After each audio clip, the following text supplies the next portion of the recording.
On va faire justement un rappel. Les derniers missiles russes voleront à une vitesse 5 fois supérieure à celle du son. Ils ne mettront que 5 à 10 minutes de plus pour atteindre Madrid ou Londres. Vous dites qu'il n'y a pas besoin de rappel, on a le secrétaire général de l'OTAN qui fait un rappel. Oui, je vois pas pourquoi on s'énerve. Avant, ça mettait 27 minutes et maintenant, ça mettra 12 minutes. Dans les deux cas, on sera mort. Vous voyez ce que je veux dire? Donc, la question au bac, c'est il vous reste 13 minutes à vivre, qu'est-ce que vous en faites? À l'heure actuelle, depuis le début, depuis 2022, en gros, et en tout cas depuis 2023, on sait que les Ukrainiens ne reprendront pas de vive force ce qui leur appartient de droit. Mais parce qu'ils n'ont pas les moyens. Parce qu'on ne leur donne pas. Donc l'Europe ne leur donne pas les moyens. Les États-Unis ne leur donnent pas. Non, mais les États-Unis, oui, l'Europe, là, c'est une puissance. L'Europe, pourquoi l'Europe ne le fait pas? Alors, l'Europe a décidé qu'elle déclencherait pas la Troisième Guerre mondiale pour une partie de l'Ukraine. Donc, il nous hait et il nous fait la guerre parce qu'il nous hait. Il le reconnaît enfin. L'Ukraine n'a jamais eu les moyens d'affronter la Russie parce que c'est une guerre opposant l'OTAN à la Russie.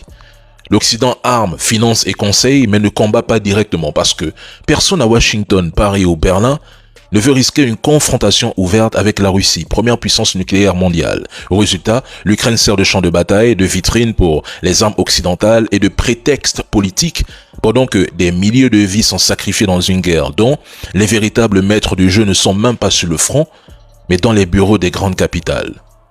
Maintenant, Donald Trump annule sa fameuse rencontre. Mais pour combien de temps? Parce que Donald Trump n'a aucune carte réelle en main. Il le sait, tout le monde le sait. Il joue les médiateurs pour briller sur la scène internationale. C'est tout. Trump veut la capitulation de l'Ukraine. C'est écrit, c'est acté. Mais ce sont les Européens qui refusent catégoriquement. Poutine, lui, reste inflexible. Il sait que la Russie a les ressources, la stratégie et la détermination nécessaires pour tenir encore 10 ans s'il le faut. Il faut dire la vérité à vos trolls. Il répète en boucle que la Russie va les attaquer.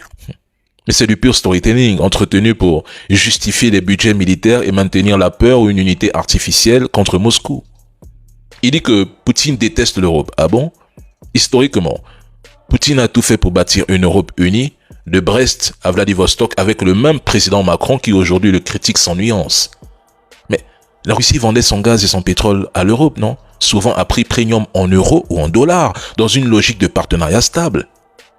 Et maintenant voilà le 19e paquet de sanctions avec un ban sur le GNL russe, une gesticulation de plus car tant que Pékin soutient Moscou, c'est du vent.